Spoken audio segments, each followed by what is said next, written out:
Hello, citizens of the world. We are anonymous.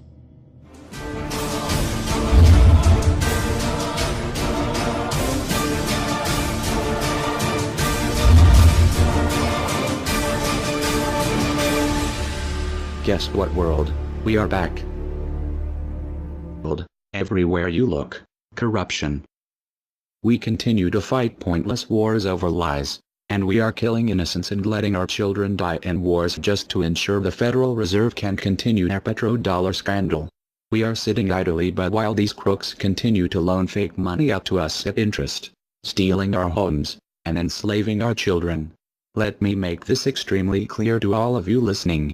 Many corporations, especially the Federal Reserve, used the government to steal $17 trillion from your children. Your children did not have that money. They are now debt slaves.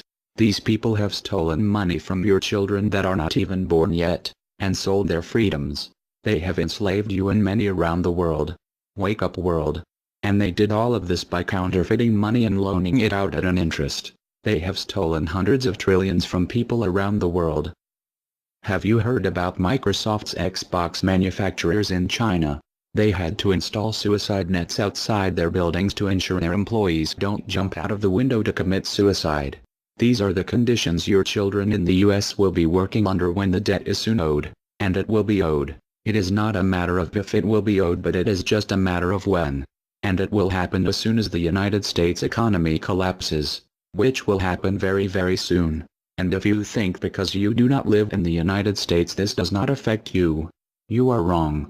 And you are next. The only way we can stop this is if we all unite together and fight it. People of the US are waking up to the Federal Reserve scandal, and the powers that be are currently afraid of retaliation. And that is precisely why they trying everything they can to disarm us. You know how the media has been saying gun violence has been out of control and at an all-time high. They are not simply twisting the truth here or exaggerating. They are absolutely bold-faced presenting lies to you. First off, realize, gun violence in the United States has always been shockingly low. And gun violence has dropped by 49% in the last 11 years.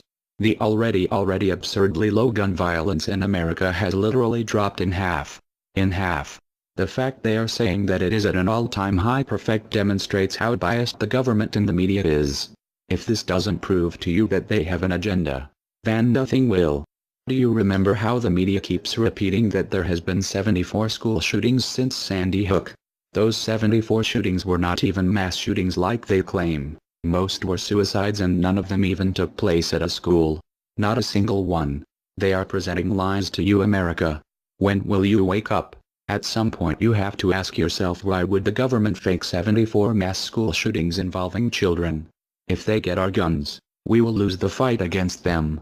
And they will take away absolutely all of your freedoms and you and your children will be forever slaves. And don't forget they purposefully put you and your children into that debt. And because the Federal Reserve is present in all countries, the other countries of the world are next soon after.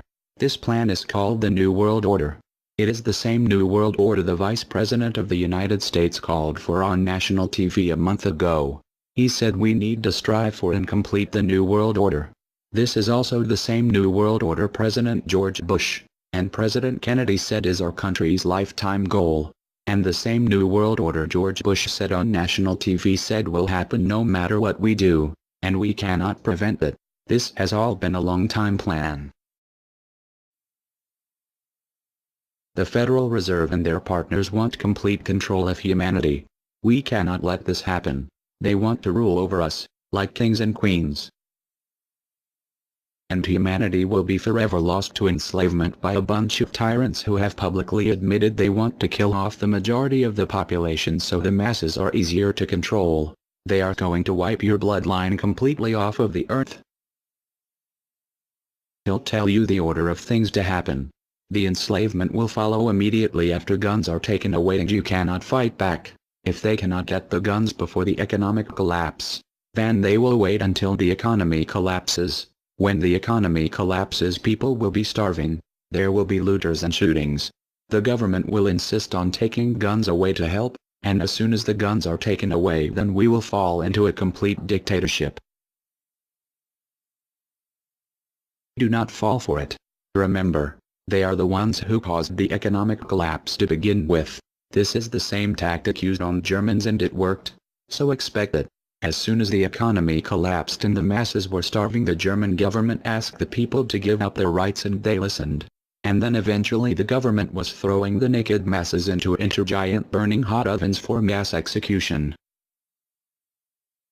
Do not give up your rights. Do not give up your guns. Fight back, as they were the ones who caused the problem. Just so you know, the people who are behind this Federal Reserve scam and New World Order are the same ones who funded Hitler's campaign. Make no mistake, these people are as brutal as Hitler himself, even more brutal. In fact, now we are going to show you some. Assuming America grows some balls and we win, we will need an overall plan. We have come up with a perfect plan. This plan offers extraordinary possibilities. It will make for the most beautiful and free world you can ever imagine. If we are successful, we can leave a much better for our children. A beautiful world. Watch every minute of the rest of the video. Do not skip a single bit of it, as it is all important. If this one video gets out to and can change the world, this is your opportunity to make a difference. Please share this video. What you want with it, get paid for the views. We don't care. Just get the message out there for the world to see. Now sit back and relax, enjoy the movie.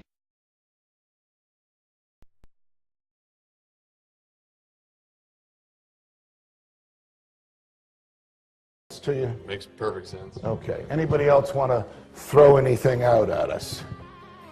Sir?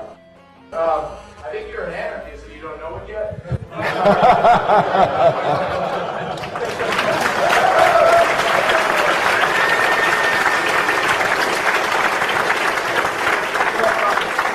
Do you hear me denying anything?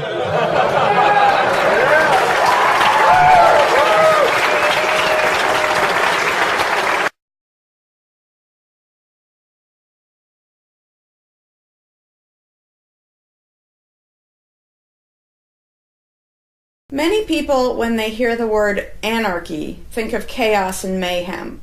So they assume that an anarchist must be in favor of disorder and violence. That is the complete opposite of the truth. Most objections and complaints about the anarchist or voluntarist philosophy are not actually about the philosophy itself, but result from people misunderstanding what the philosophy is all about. To illustrate a few points, we will use the example of two fictional islands. Authoritania, where there is a ruling class or government, and anarchia, where there is no ruling class of any kind.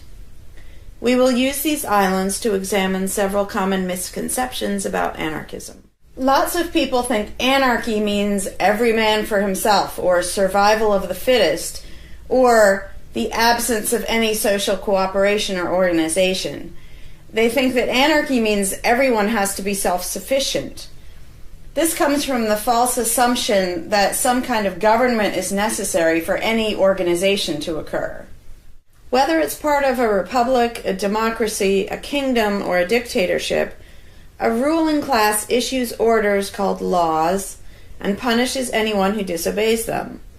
That is not cooperation. That's domination. It's one group forcing its will on another.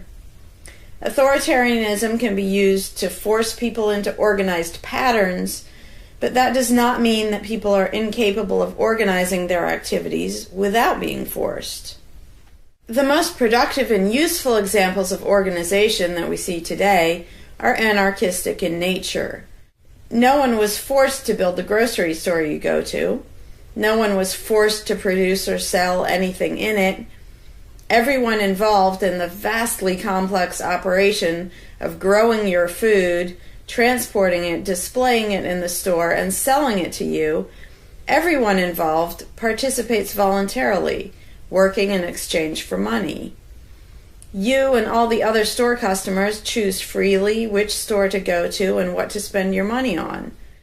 This purely voluntary arrangement allows for an amazingly complex degree of organized cooperation without anyone being coerced to participate. In contrast, under government, a very small group of people comes up with an idea and forces everyone else to participate in it and provide for its funding with tax dollars.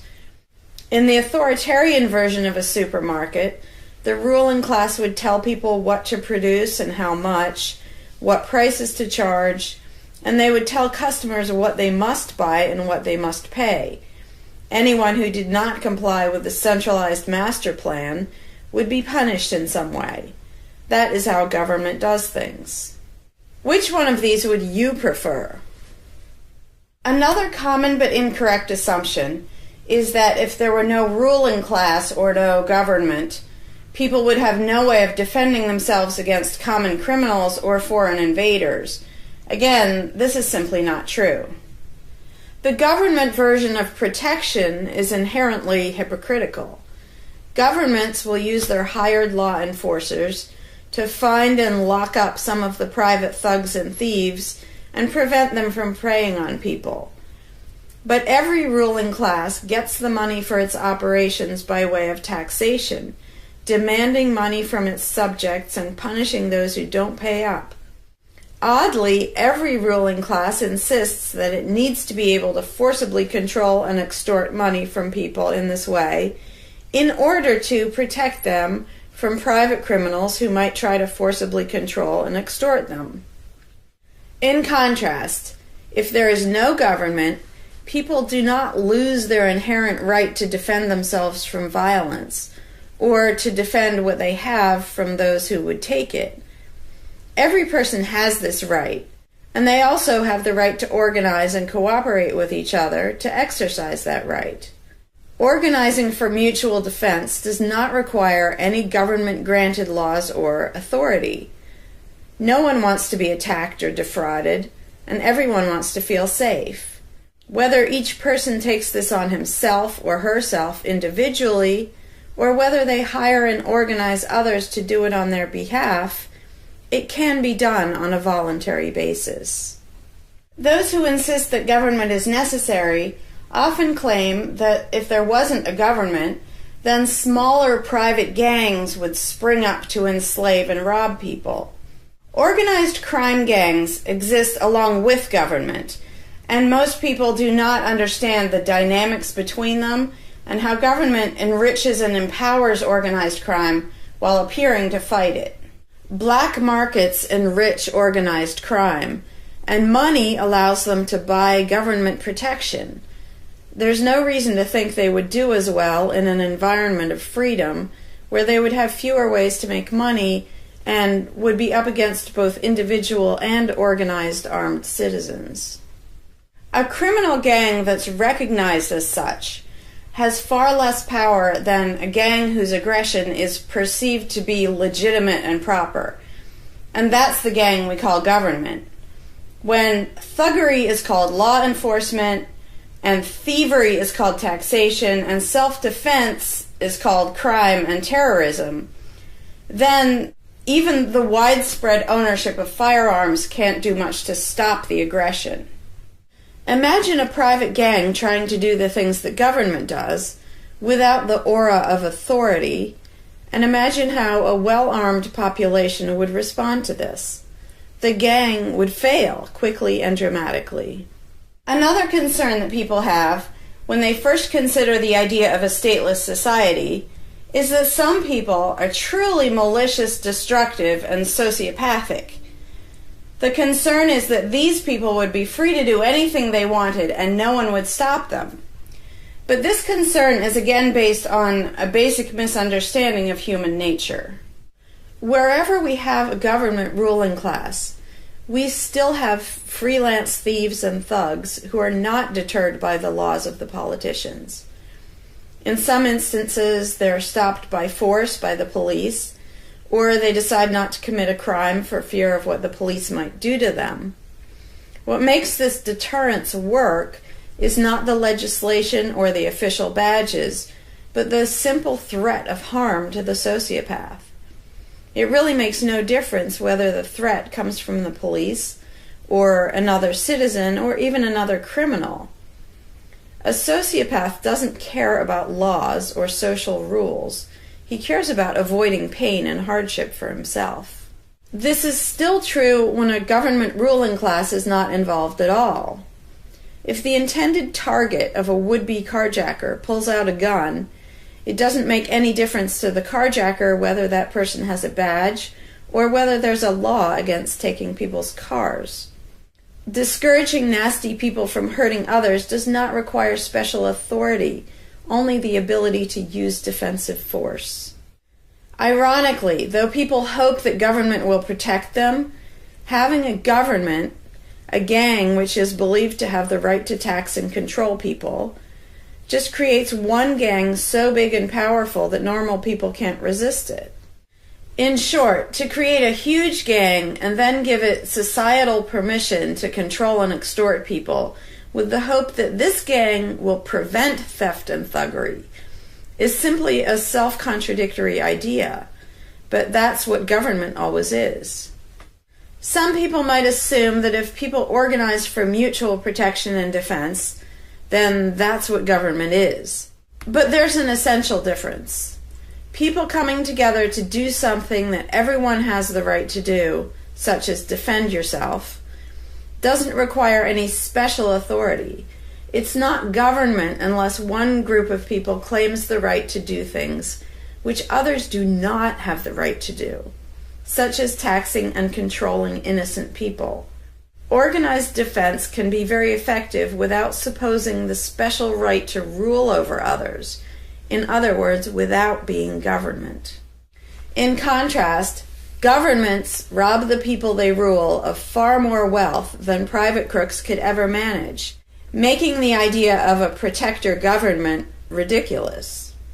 Another common objection to the idea of a stateless society is the notion that, if not for a group of lawmakers telling the rest of us how to behave, we would all behave like stupid, irresponsible, violent animals. This claim implies one of two things. Either we normal people have no idea what is right and wrong unless and until politicians tell us, or the only reason we want to do the right thing and coexist peacefully is because politicians told us to. A quick examination of your own motivations will show you that neither of those things is actually true. It's particularly odd to make this argument in a society where politicians are voted into power. If the people themselves have no moral code and no conscience, and are just stupid, violent animals, why does almost everyone want government to keep the peace and protect the innocent? Would a population of vicious, heartless, evil people try to elect good people to keep the evil people in line? Obviously not. The goodness and the desire for order and peace comes from us, not from the lawmakers we vote into office. The same holds true of everything that government does. If people are so short-sighted and selfish that they can't be trusted to voluntarily organize and raise money for whatever they deem important, then how can those same people be trusted to decide who should be in power? The implication is that the average person can't be trusted to run his own life, but can be trusted to choose someone to run other people's lives. Government is really not a civilizing influence. It's actually an uncivilizing influence. People who would never personally rob their neighbors constantly use the government to do it for them by way of taxation. People who would never dream of trying to control minute details of their neighbors' lives think it's just fine to vote for politicians to do it instead. Government gives everyone the opportunity and encouragement to rob and control other people without risk. So government, rather than serving as a check against the imperfections of our nature, instead drastically amplifies our greed, irresponsibility, and malice towards other human beings by giving us a legally acceptable and risk-free way to interfere with the lives and choices of our fellow men and women. Government brings out the criminal and busybody in everyone. In contrast, in the absence of a ruling class, people would lose their ability to ask lawmakers to interfere with their neighbors' lives. And we would not have law enforcers who could avoid responsibility for evil deeds by claiming that they were just following orders. Throughout history, far more theft, assault, oppression, and even murder has been committed by those acting on behalf of a supposed authority than by anybody else. Even basically good people, when they believe in government, will condone things or do things which they know would be wrong if they did them on their own. Most people know that theft and assault are bad, but they imagine that controlling their neighbors and forcing them to spend their money on things they don't want is perfectly moral and legitimate when it's done by way of the political process. Wrong becomes right when it's called taxation, legislation, regulation, and war. Anarchists know better. They know that human society will never be perfect, but it would be a whole lot better if evil deeds were committed only by genuinely nasty sociopathic people rather than being committed wholesale by basically good people who think that violent aggression is okay when it's called law enforcement. The fundamental principle of voluntarism is very simple. It's wrong to initiate violence against any other person, regardless of badges, laws, or alleged authority. The only time the use of force is justified is to defend against aggression. Almost everyone understands this on a personal level, but they've been taught that this basic rule of social living does not apply in the game of politics and government. Most people already know how to get along with others, and most people want a peaceful and just society. Our morality doesn't come from politicians making laws. Our ability to organize and cooperate doesn't come from the ruling class. When people escape the belief in government, they don't suddenly turn into violent animals. Our inherent right to defend ourselves and our ability to defend ourselves is not served by government. In fact, it's threatened by government more than by anything else.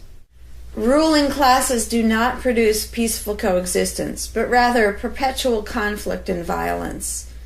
Our belief in government authority takes our compassion, virtue, and good intentions and turns them into power for people who crave power and riches. Of course, the people who benefit most from the political racket will put a good spin on the system and do their best to convince people that it's a social necessity. But ask yourself this: have the thousands of laws, regulations, and taxes imposed on you by politicians made you a better person? Have they made you more productive or more caring? Is the world better off with the politicians taking your money and telling you how to live your life? Or do you think it might have been better off if you'd been allowed to spend your own money and make your own decisions? Is society really best served by a small class of people forcefully imposing a centralized master plan on everyone else? Can the orders and threats of a ruling class make the world what it should be? Or would society be better served by human freedom and respect for individual rights, by voluntary cooperation and peaceful organization? If this second option sounds better to you, maybe you should learn more about anarchism.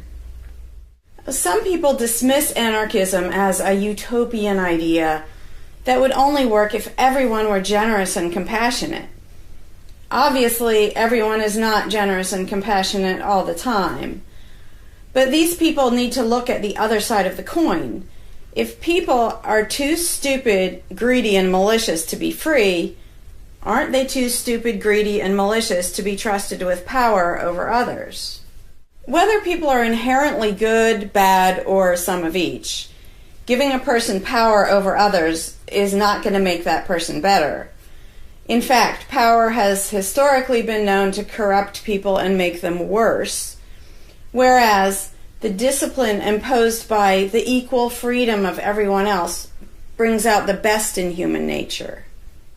Most people today think that we need some form of government because they mistakenly believe that obedience to authority makes us all more civilized, moral, and peaceful. In reality, it has always done exactly the opposite.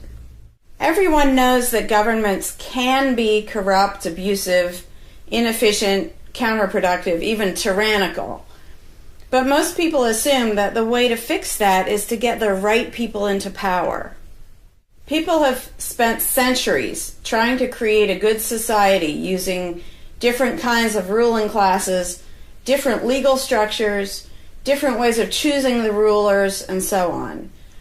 But every governmental construction has resulted in freedom and riches for some, and oppression, violence, and poverty for others. What if, instead of deciding what the throne should look like and who should sit on it, all people of goodwill embraced the non-aggression principle? What if, instead of looking to a ruling class to impose our values on society, we embraced the concept of self-ownership? These principles are simple and easy, to the point of being self-evident, but they're diametrically opposed to the authoritarian principles that most of us have been indoctrinated with. Anarchism does not mean chaos and violence, or every man for himself. Having no government does not mean having no morality, no organization, and no cooperation. Simply put, anarchism does mean that no one is your master and no one is your slave. And that's all it means. Howdy, Larkin Rose here. I'm feeling slightly less than entirely patient and polite today, so if this video gets slightly caustic, too bad. This video is for all the people who are constantly saying, well, if not for government, we couldn't have roads, or we couldn't have police, or nobody would care for the poor, or we wouldn't be protected, whether it's from local thugs or from foreign invaders. We wouldn't have this, we wouldn't have that. So thank goodness we have government and taxes, because we wouldn't have any of those things. And the first way I'd respond to that is by pointing out the assumptions that underlie that complaint, that argument. Basically what people are saying, because let's be clear about what the terms mean, government is the people who boss everybody else around. And taxes are those people demanding money from us. So they basically tell us, hand over a whole bunch of money and we'll decide how to take care of you. We'll decide how to spend your money. If we don't like it, too bad, we don't really have a choice. Like, well, you can vote in a few years and maybe something will change, even though it totally won't. So that's what people are saying. Basically, if we didn't have a ruling class stealing our money and then supposedly spending it to protect us, how could we possibly have roads or anybody to protect us? The implication is that in this country, for example, 300 million people would just sit around thinking, oh, we can't do it. Without politicians and tax collectors, we can't have a road, we can't protect each other, and we can't... And it rests on this bizarre assumption that things that almost everybody wants, they wouldn't do anything to make happen unless there were politicians forcing us to give them money so they can make it happen. And so an example I like to use is, let's apply the same argument to food, because food is pretty darn important. I think everybody can agree. Let's apply the same argument that statists use about the roads or caring for the poor or protection or anything like that. The argument would go like this. Now, in the context of food, listen how idiotic this is. If we don't have government demanding money from all of us under the threat of caging us, and that's what taxation is, here's the money you have to give us, here's the nasty things we do to you if you don't. If that didn't happen so that they could build a big food production and distribution system and feed us, well, we'd all starve. We'd all just sit around saying, gosh, I wish we had food, but, you know, no politicians and tax collectors. We're just going to sit around and starve to death.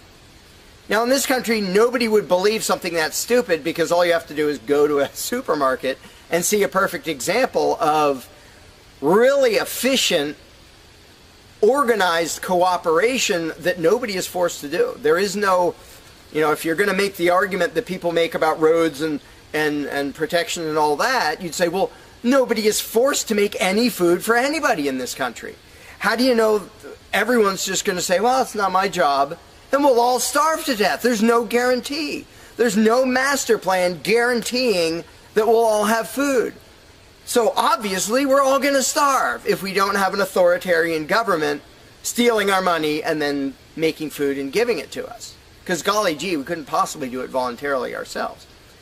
Again, in this country, nobody makes that argument because they see it happening voluntarily. Nobody involved is forced to do that. Nobody is forced to make you a single bite of food. There is no guarantee at all from anybody. And yet, Americans are, by and large, hugely overweight. Obviously, we don't have a lack of food. We might have a lack of healthy food. But obviously, we see that example, oh, we can handle that. You know, voluntarily, mutual cooperation, that's fine for food, but for some reason, it's not okay, and we can't even fathom the idea of the exact same thing handling roads, or handling protecting us, or other things that almost everybody wants. So there's, in the question is this bizarre assumption that everybody will sit around really, really, really wanting something, but because there aren't politicians bossing us around and stealing our money, well, how could we possibly do it? And one of the most common things is, who will build the roads? Which is amazingly stupid to me. Just amazingly stupid. I have here in my pocket a little tiny thing. With this little tiny thing, I can be most places in this country and call people all over the world. And I own it myself. I'm not anywhere near rich these days, but I own one. Almost everybody I know has one of these. A little thing that can fit in your pocket, and just on a whim, you can open it and talk to somebody who's on the other side of the planet. And there was no coercion. Nobody forced anybody to make one of these. This is the result of voluntary cooperation. And that's it. Free trade. Organization, yeah, good. Cooperation, yeah, good. Coercion, which is what government is, and taxation, which is theft, didn't need that to do this. So what these people are telling me, oh, we wouldn't have roads if we didn't have government, is that somehow free individuals, relatively free, interacting voluntarily can make it so I can talk to almost anybody in the world on a little thing that fits in my pocket on a budget that is not a very good budget at the moment, but I still have one of these. That freedom, not authoritarianism, can supply me with this, but freedom cannot achieve a flat place. Because that's what a road is. It's a flat place. From here to there, because we have these machines that take us from here to there. By the way, we don't have those machines because of government. We have those machines because of free enterprise and voluntary interaction and cooperation. The idea that freedom can make a car but can't make a flat place is just idiotic. You really think we can't make a flat place? And so I ask people, and they say, well, who will build roads? Are you really telling me that you really and truly think that if government fell off the face of the earth, 300 million people in this country, 7 billion if you want to include the whole planet, would sit around in their houses thinking, golly, I wish I could go visit Fred, but I can't because there's not a flat thing from me to him, and I don't know how to do it. And the other 300 million or 7 billion people, we can't possibly do it because there aren't any politicians and tax collectors. If they were here, we could do it. If they were here to boss us around and steal our money and really inefficiently build a flat place, then we'd be set. Then I'd be comfortable and I could be confident that I could get places. I could visit Fred, I could go shopping, but now we're all going to sit in our houses wishing we could go to the corner store, but we can't because, golly, how could we possibly make a flat place from here to there? We can make these, where you can talk to anybody in the world. We can make machines that you drive around in, but no, we couldn't possibly make a flat place. And when people say, well, who will build the roads? The first answer is the same damn people who do it now. Politicians and tax collectors don't build the friggin' roads. Have you ever seen one out there? No, you haven't. They steal our money, waste most of it, do all their corrupt games, and then they pay other people. Here's an idea. How about if we pay those other people who actually build the stinking road? And the fact that that doesn't occur to people is a great indication of how well indoctrinated people are by the rulers who will perpetually tell us, you can't organize anything, you can't achieve anything, you can't do anything unless we are here to force it on you. And it's, again, there are a zillion examples, whether it's caring for the poor or protection or roads, obviously. where most of the population will say, I'm really concerned that poor people won't be taken care of, which means most of the population wants people in need to be taken care of. And if we didn't have politicians stealing our money, how would it happen? Here's an idea. Take some money out of your pocket and give it to one of the people that you think needs help. Why would you not comprehend that, but you would comprehend some guy 1,000 miles away passing a law to send an armed thug to take your money, to waste 90% of it, and then give a little bit to somebody who may just be defrauding the system or may actually need it? And the amount of indoctrination required to make people even ask these questions of how could we possibly do this without government? What do you think government adds to the equation? It doesn't add any resources. It doesn't create anything. Everything it gives away, it steals from us first, by way of taxation. It doesn't add any skills. It doesn't add any knowledge. The people who are here would still be here if the institution of government fell over. We have all the know-how, we have all the resources, all the technology. The only thing it adds is one group that's imagined to have the right to violently assault and control and extort everybody else. So what the question really means is, how could we have a road, or how could I help that poor, or how could that poor person be helped, or how would anybody protect us if there wasn't a gang of thugs with permission to violently control and rob us? And when you recognize that that is literally what the question means, you already see how utterly idiotic it is. And it's completely the result of authoritarian statist indoctrination. Nobody would come up with that on their own. And you obviously don't see that with the example of food or cars or cell phones or anything else. Nobody says, we won't be able to talk to each other unless there's a gang of thugs that's allowed to boss us around and steal our money. And just economically, how stupid you have to be to think that's a good idea. Here are your choices. Let's do this. I'll give you these two choices for how you will be fed from now on. Either you can go spend your own money wherever you want. You can go to the supermarket or the local this or the local grocery, whatever you want. You can go decide what you want, and they'll tell you the price. You decide what you're going to buy and how much. And you can go to different places and you can shop around and you can do all that. That's option number one. But let me warn you, option number one does not give any guarantee that you will be fed. There's no master plan forcing people to feed you. So, oh my gosh, you better be really scared of that option, despite the fact that you can do it day after day and it works really darn well and feeds pretty much not only this country, but with a massive surplus. So that's option number one that apparently statists are scared of. Option number two is politicians will take as much money of yours as they decide to take. Then they will decide what, if anything, they will buy with that money in terms of food to give to you, to feed you. Do you really think that will serve you better, that that will feed you better? Yeah, I'm much more comfortable that I'll have I'll be fed, I'll be secure, everything will be okay. If a gang of thugs who doesn't really care about me steals my money and then decides what, if anything, to give me back from what they stole. But that is implied in the question, whatever you put in the blank. How are we going to have blank if not for government? What you're saying is, how can we, the people who really want roads and food and cell phones and protection and all the things that almost everybody wants, how can we possibly have that unless we give someone permission to steal our money and boss us around and then decide what they're going to give us? And the same thing applies no matter what you put in the blank. How will we possibly do blank without government? One of the silly ones is caring for the poor. How will we care for the poor? Think of what that means. Like when more than half the country votes for a party to take care of the poor, it's more than half of the country saying, we're really concerned and we want to make sure that the less fortunate are taken care of, but we don't believe that normal people acting in freedom will take care of them.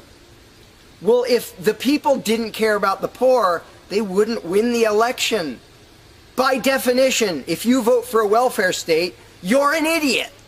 Because either people are heartless bastards and you're going to lose, or people are compassionate and giving and you don't need to win. Just give them your stinking money. But people play the game, and that's the Democratic Party lives off of the idiotic notion that you're all so heartless that you should vote for us to steal your money to give to the poor. And half the country falls for it.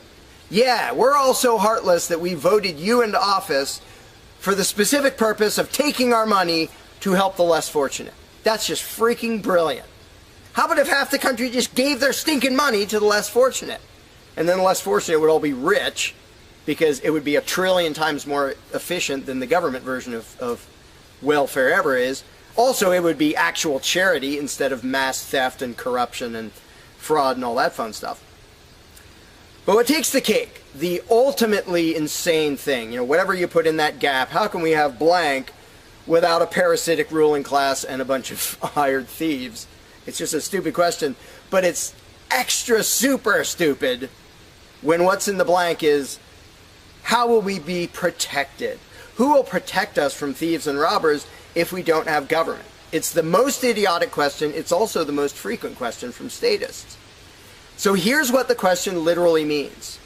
If we don't give a certain gang of people permission to violently control us and take our money under threat of putting us in a cage, who will protect us from people who might commit aggression against us and take our money? Wanting government for that is exactly as brilliant as saying, we have to have a carjacker in our town, otherwise somebody might steal our cars. Government is an appointed thief. If you don't think taxation is theft, first of all, you're a really well-trained slave. Second of all, try not paying. See what happens. See if they say, oh, it's quite all right. Or if they say, no, you're going to pay, or we're going to take your stuff, or eventually we'll put you in a cage. And when people say, that's not theft, because we get something back. Learn to think. And I use this example all the time, and all I ever get is stupid looks from statists in response. If I robbed you at gunpoint of $100, and the next day I gave you a sandwich, and you said, what? I said, hey, now everything's fine, because you benefited. I gave you a service. I gave you lunch, so that retroactively makes it okay that I robbed you at gunpoint.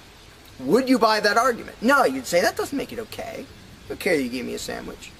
And yet every statist makes the exact same argument when it comes to government. Well, we get some stuff for it after they demand our money under threat of violence and putting us in a cage.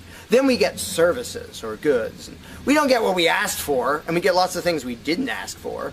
But we kind of get something, and that retroactively makes it okay for them to say, give us this much of every paycheck you make, or we're sending men with guns to take your property. And the slaves justify their own enslavement. I'm proud to pay my taxes. I'm proud to get robbed by a parasitic ruling class and get a little bit back and feel good about it. Like, not only is that legitimate and justified, but I feel proud that I let myself get robbed by a bunch of crooks and parasites. But again, the ultimate thing is protection. When people say, who will protect us from aggressors and thugs and thieves if we don't have a government? Even though what government is, by its very nature, is a gang of aggressors and thugs and thieves. They issue commands. Every law they pass is a command backed by a threat of violence. You have to do this. You're not allowed to do that. Here are the nasty things we will do to you if you get caught disobeying. I mean, everybody knows that, even though they don't usually say it in terms that blunt and honest and accurate. But to say we need taxes to be protected is as stupid as you can get. It's saying we need theft to avoid theft. And the fact that people are trained to use different words so that this theft sounds okay. It's legalized, it's taxation, and we voted for the people who robbed us. Like, we got to elect our local carjacker, and that means he represents us when he demands our car and points a gun in our face. He's serving us as he steals our car, because he's going to use that car and sell it and make money to make sure nobody else steals our car. That is the essence of government. And the fact that you have hundreds of millions of victims of that scam vehemently defending it and saying, I'm not going to give that up. I don't want to give up government. Who would protect us? I don't want to give up the biggest aggressor on the planet, the biggest thief on the planet. Look at your tax bill and see how much private crooks steal from you. So before you ask that question, before you ask, how could we possibly have roads or protection or water or air or Christmas or Santa Claus or any of the zillion things that statists imagine we can't possibly have without a ruling class, think about what the question actually means. Because when you get to the point where you understand the implications of your own question, asking how can we possibly have this without a parasitic gang of thugs robbing us, when you actually understand what you're really asking, you won't ask the question because you will realize it's completely freaking idiotic.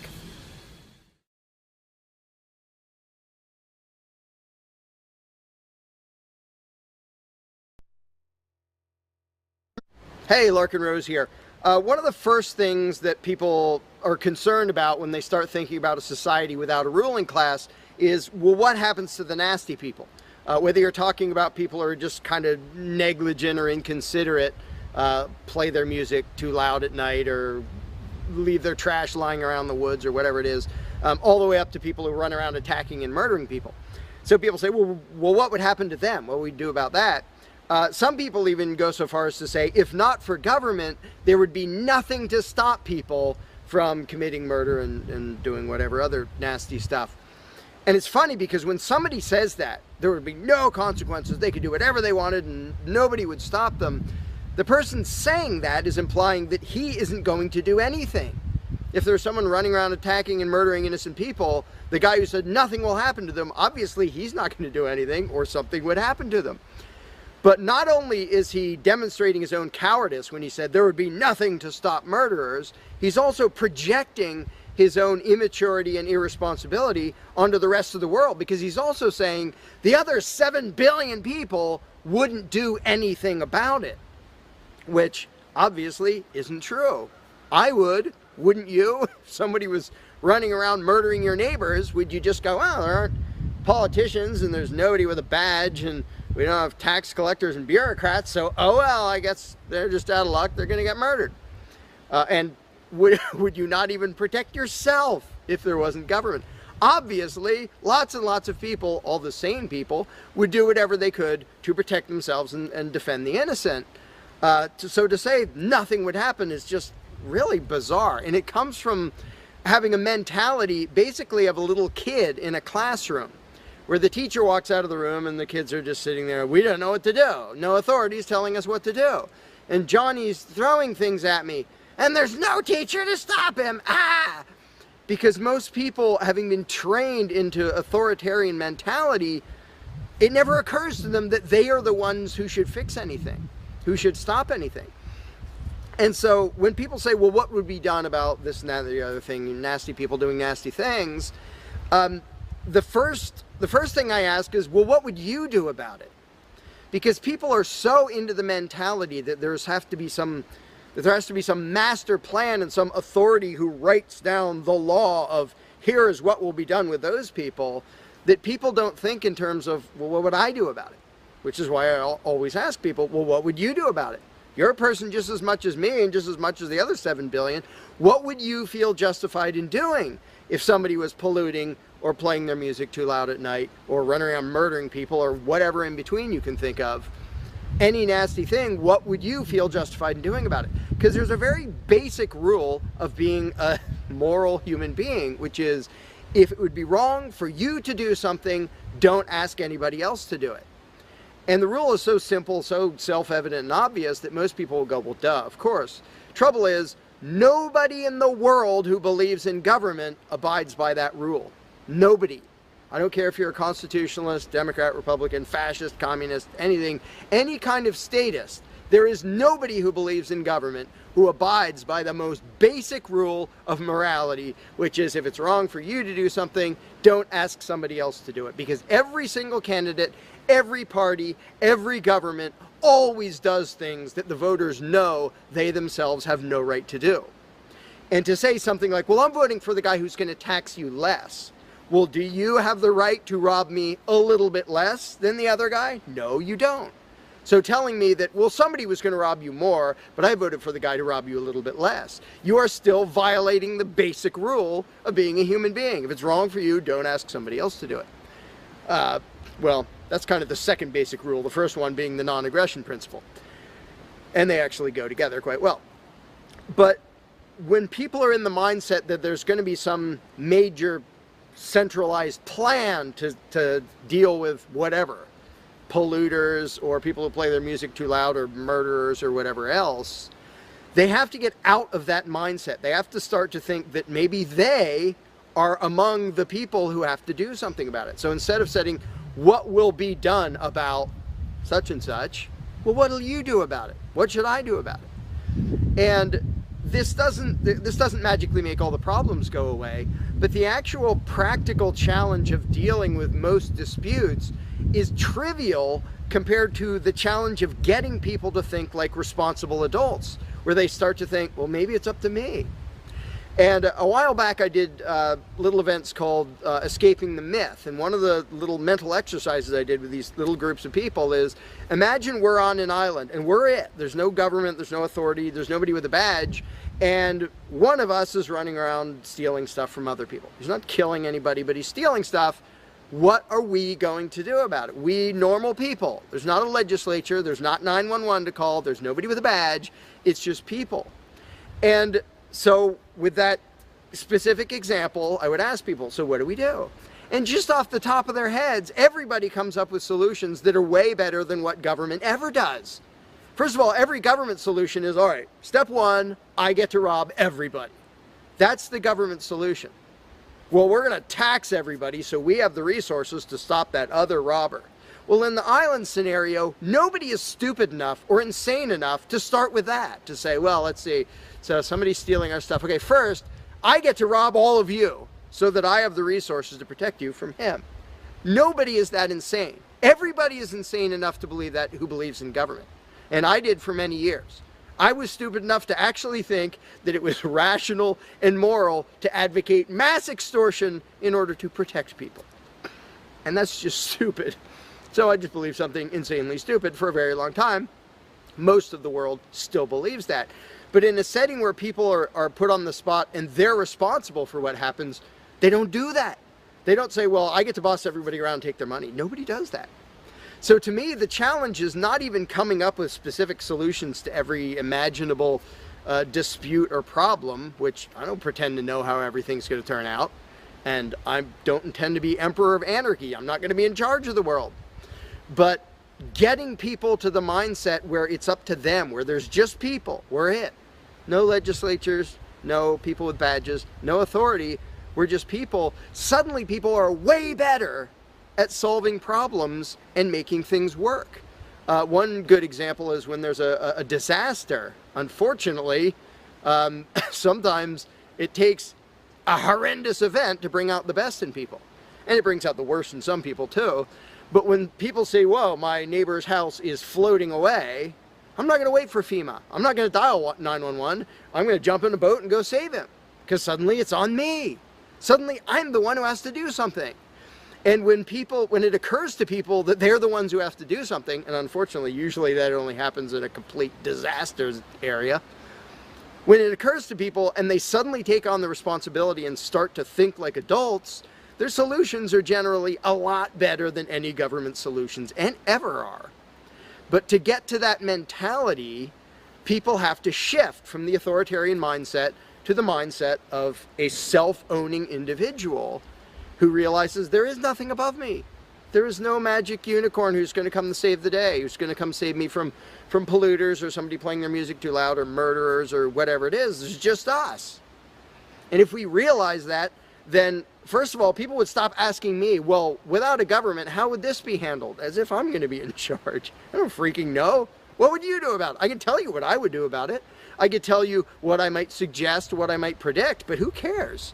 I'm one of 7 billion people. I'm not going to be in charge any more than you are. So it's really a mental exercise that people have to think over in their own heads with their own moral codes instead of waiting for some outside answer. And it's why I don't usually get into those discussions of, well, here's my plan for how to deal with this and that and the other thing, because my plan doesn't matter. My plan will not be the best plan for any problem you can come up with. There will be a million people with better plans than whatever I could come up with. So don't ask me to describe how you are going to fix problems. I don't freaking know. And you can see the mind shift in people when they grasp that they own themselves and they suddenly realize, oh, okay, well, yeah, there are things we can do to settle disputes, to protect ourselves from attackers, to do this or that or the other thing. But the first step is just grow up. Stop thinking it's somebody else's business to make the world work. Well, how will the poor be cared for? I don't know. What are you going to do? Well, how will we be protected from this? I don't know. What are you going to do about it? And it is inconvenient. It's inconvenient to be a free person where you can't just be a kid in the classroom whining to the teacher to save the day and fix everything and make everything work, where you actually have to be a responsible adult. And that's one of the reasons, one of the main reasons why people like the belief in authority, because then they can live with the lie that all they have to do is obey and do as they're told and everything will be okay. First of all, no, it won't be okay. Second of all, you're not even being a human being. You just threw your free will out the window and became somebody's slave in the hopes that that would help humanity. It doesn't help humanity for you to be a slave. It doesn't help humanity for everybody else to be a slave. It does help humanity for you to start thinking as an adult, responsible human being who owns himself and who accepts that it is your responsibility to figure out how to make the world work.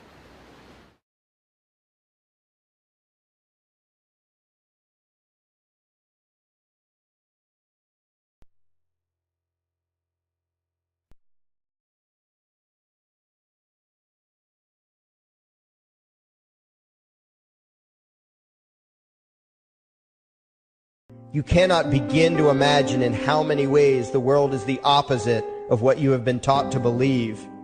You see the guy who sells drugs to willing customers so he can feed his family as the scum of the earth, while you see the hypocrite who gives away stolen money in the name of government as a saint.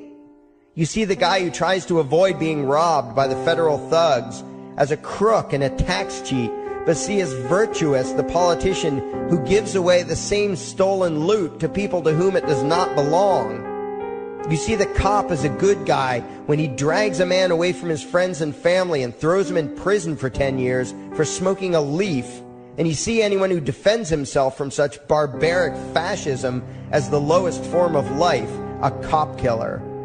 In reality, most drug dealers are more virtuous than any government social worker, and prostitutes have far less to be ashamed of than political whores, because they trade only with what is rightfully theirs, and only with those who want to trade with them. The upstanding, church-going, law-abiding, tax-paying citizen who votes Democrat or Republican is far more despicable and a bigger threat to humanity than the most promiscuous, lazy, drug-snorting hippie. Why? Because the hippie is willing to let others be free, and the voter is not. The damage done to society by bad habits and loose morality is nothing compared to the damage done to society by the self-righteous violence committed in the name of the state. You imagine yourselves to be charitable and tolerant when you are nothing of the sort. Even the Nazis had table manners and proper etiquette when they weren't killing people. You think you're good people because you say please and thank you? You think sitting in that big building on Sunday makes you noble and righteous? The difference between you and a common thief is that the thief has the honesty to commit the crime himself, while you whine for government to do your stealing for you. The difference between you and the street thug is that the thug is open about the violence he commits, while you let others forcibly control your neighbors on your behalf. You advocate theft, harassment, assault, and even murder, but accept no responsibility for doing so. You old folks want the government to steal from your kids so you can get your monthly check. You parents want all your neighbors to be robbed to pay for your kids' schooling. You all vote for whichever crook promises to steal money from other people to pay for what you want. You demand that those people who engage in behaviors you don't approve of be dragged off and locked up, but feel no guilt for the countless lives your whims have destroyed. You even call the government thugs your representatives, and yet you never take responsibility for the evil they commit. You proudly support the troops as they kill whomever the liars in D.C. tell them to kill, and you feel good about it. You call yourselves Christians or Jews or claim to follow some other religion, but the truth is what you call your religion is empty window dressing. What you truly worship, the God you really bow to, what you really believe in is the state. Thou shalt not steal, thou shalt not murder, unless you can do it by way of government. Then it's just fine, isn't it? If you call it taxation and war, it stops being a sin, right? After all, it was only your God that said you shouldn't steal and murder, but the state said it was okay. It's pretty obvious which one outranks the other in your minds. Despite all the churches, synagogues, and mosques we see around us, this nation has one God and only one God, and that God is called government. Jesus taught nonviolence and told you to love your neighbor, but the state encourages you to vote for people who will use the violence of government to butt into every aspect of everyone else's life. Which do you believe? To those about to stone a woman who had committed adultery, Jesus said, "Let him who is without sin cast the first stone." But the state says it's perfectly fine to lock someone up if they do something you find distasteful, such as prostitution. Which do you believe?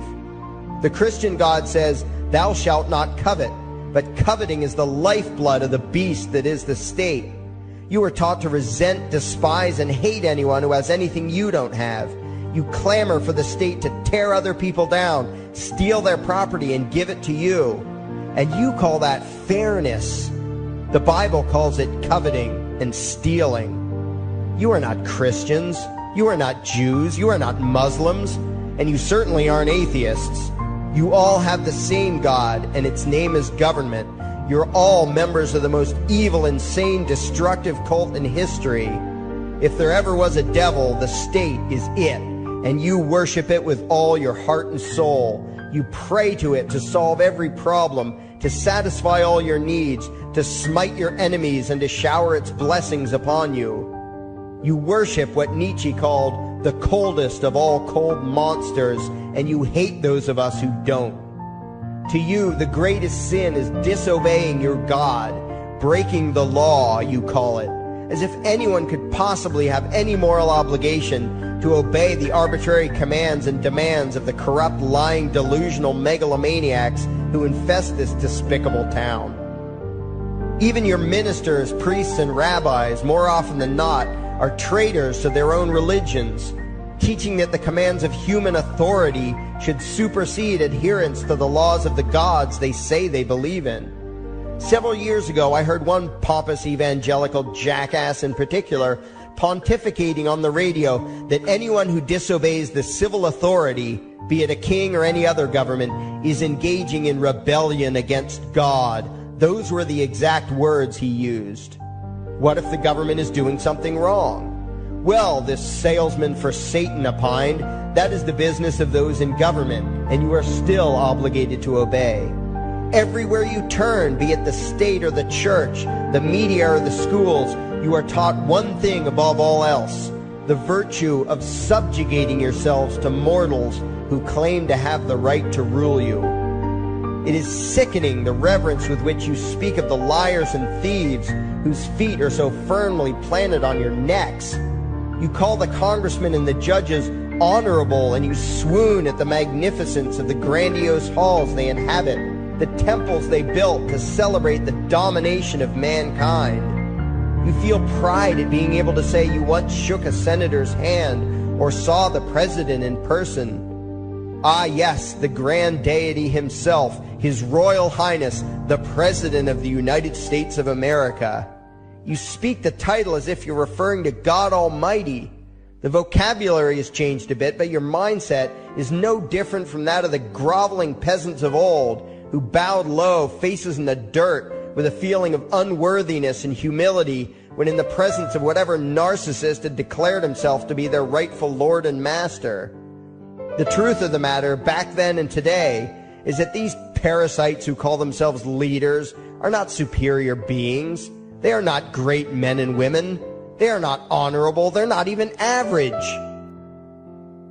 The people who earn an honest living, from sophisticated millionaire entrepreneurs to illiterate day laborers doing the most menial tasks you can imagine, Those people deserve your respect.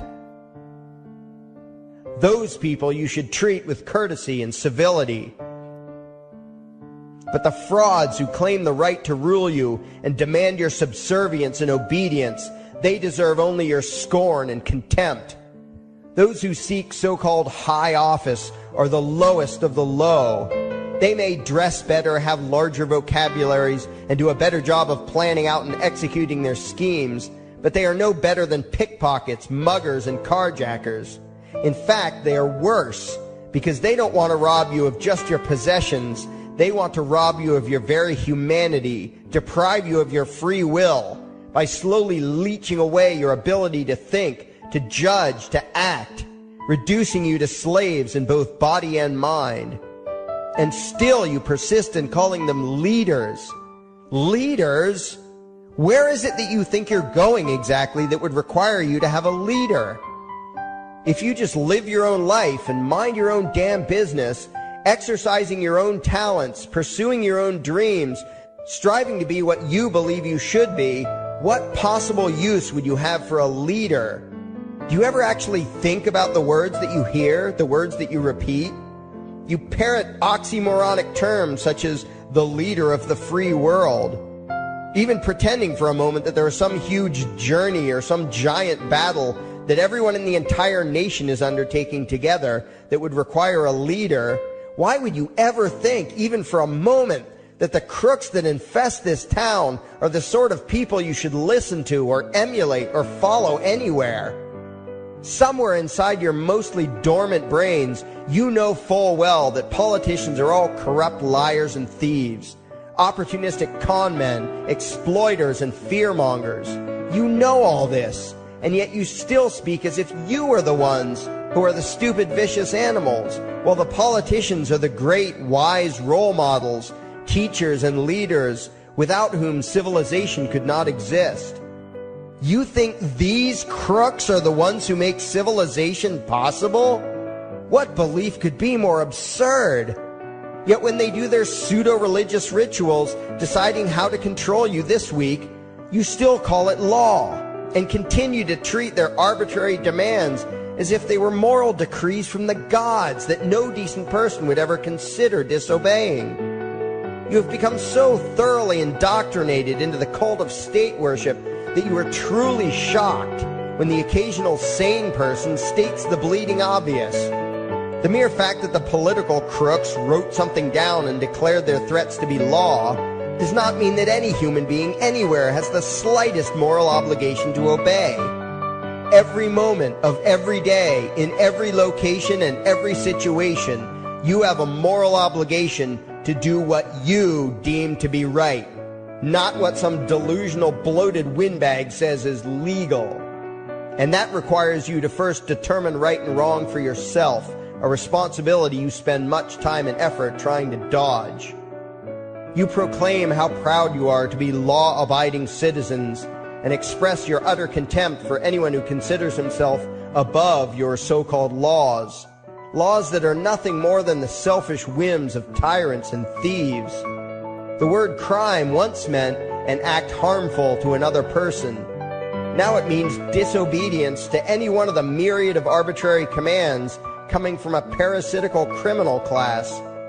To you, the term crime is nearly synonymous with the word sin, implying that the ones whose commands are being disobeyed must be something akin to gods, when in truth they are more akin to leeches.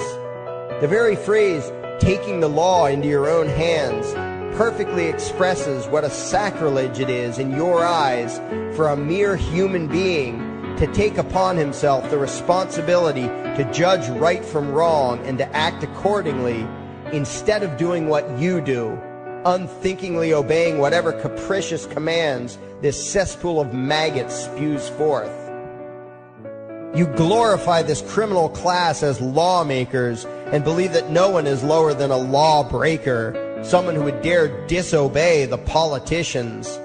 Likewise, you speak with pious reverence of law enforcers, those who forcibly impose the politicians' every whim upon the rest of us.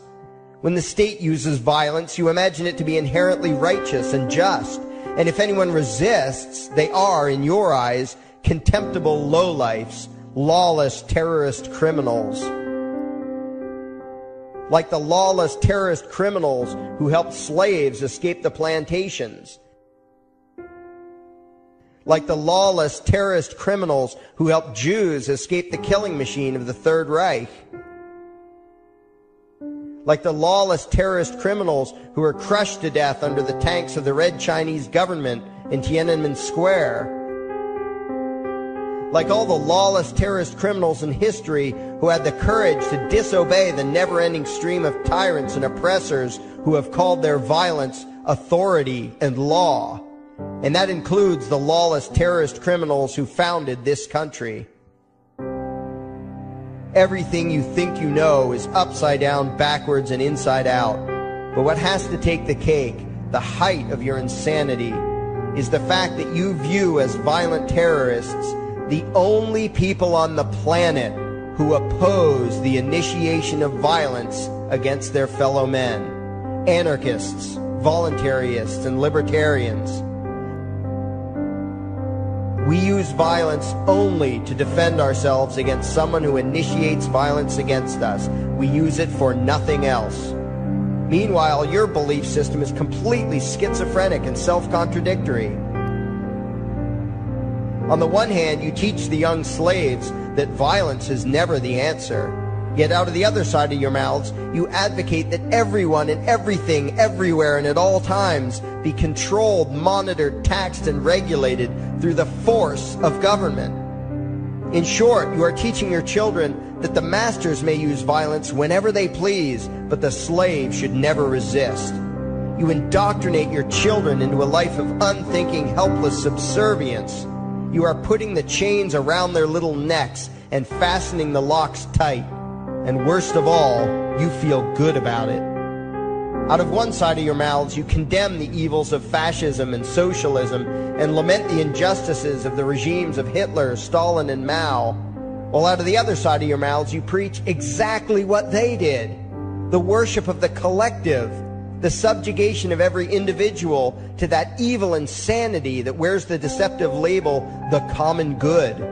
You babble on and on about diversity and open-mindedness, and then beg your masters to regulate and control every aspect of everyone's lives, creating a giant herd of unthinking conformist drones. You wear different clothes and have different hairstyles, and you think that makes you different. Yet all your minds are enslaved to the same club of masters and controllers. You think what they tell you to think and do what they tell you to do while imagining yourselves to be progressive, thinking, and enlightened.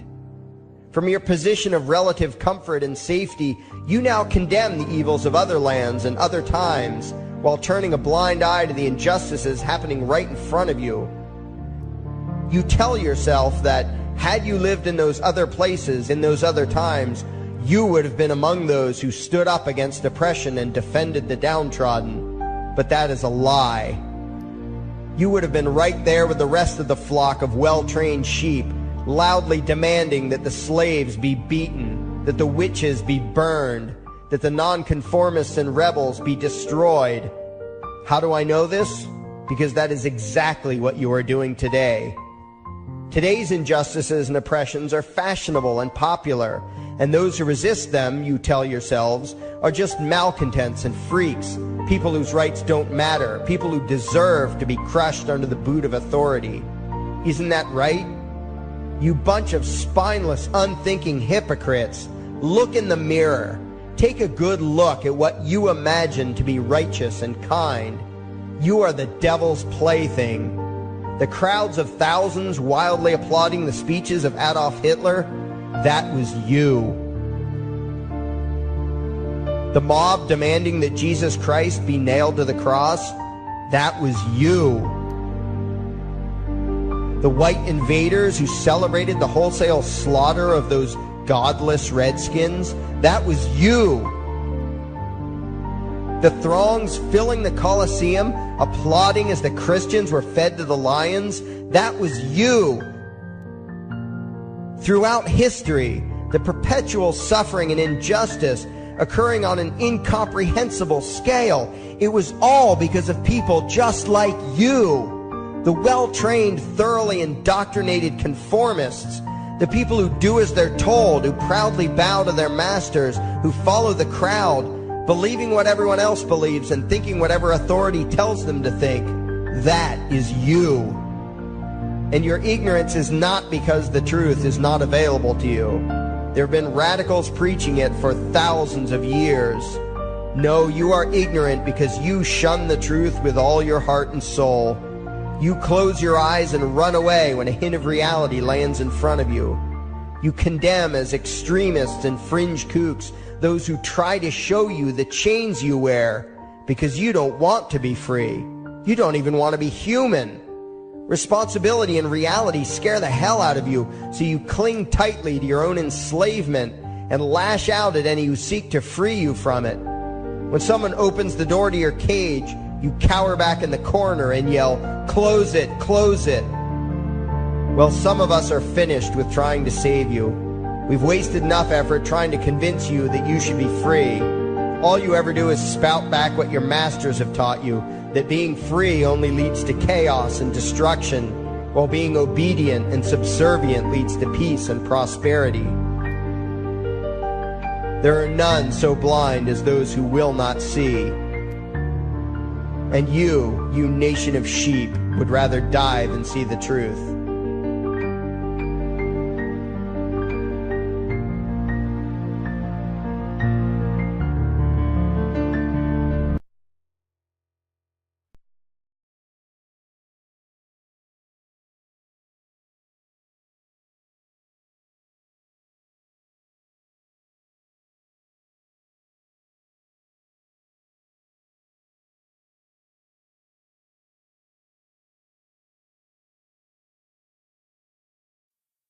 There is something I need you to do. Favorite, like and share this video. Now that you have done that, go to your browser add-ons, download YouTube Video Downloader, come back to this video and save the video to your computer and upload it to your YouTube channel. Use a different title than the one used for this video. We now have a new YouTube channel. It is called Anarchy World. It's all one word. Subscribe to us. And the videos used in this video were by Larkin Rose, also one word. Look for his channel and subscribe to him as well. Thank you. And by the way, these are the people responsible.